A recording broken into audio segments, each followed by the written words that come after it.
The United States is labelling Australia's decision to recognise Palestinian statehood as meaningless. Let's go live to my colleague Ruben Spargo. Ruben, the remarks were made by the Secretary of State. Yeah, this morning, Kieran, and we know that the United States does not formally recognise the state of Palestine. It maintains that any such recognition must arise from negotiations between Israel and the Palestinians. As a permanent member of the United Nations Security Council, the US has actively vetoed efforts to grant Palestine full membership. Secretary of State Marco Rubio is criticising countries including Australia over intentions to recognise a Palestinian state. Take a listen.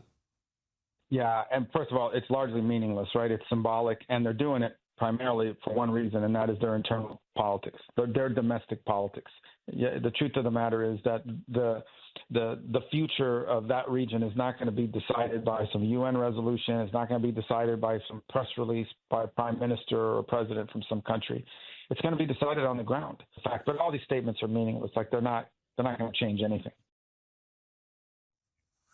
At the same time, Australia is working to improve the situation on the ground. It has joined in with 23 other countries in calling on Israel to urgently get more aid into Gaza.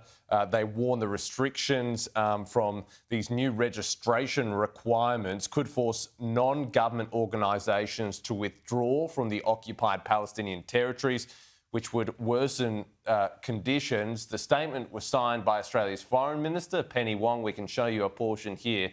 It reads, "The humanitarian suffering in Gaza has reached unimaginable levels. Famine is unfolding before our eyes.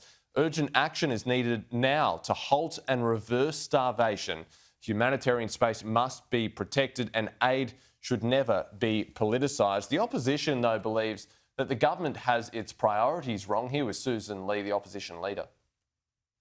The Prime Minister needs to focus at home. Can I make this clear today? He really does. He's distracted by wars overseas, and while we care very deeply about suffering, there are Australians at home who are really struggling right now, struggling with the basics, and they need a Prime Minister whose first duty should be to them.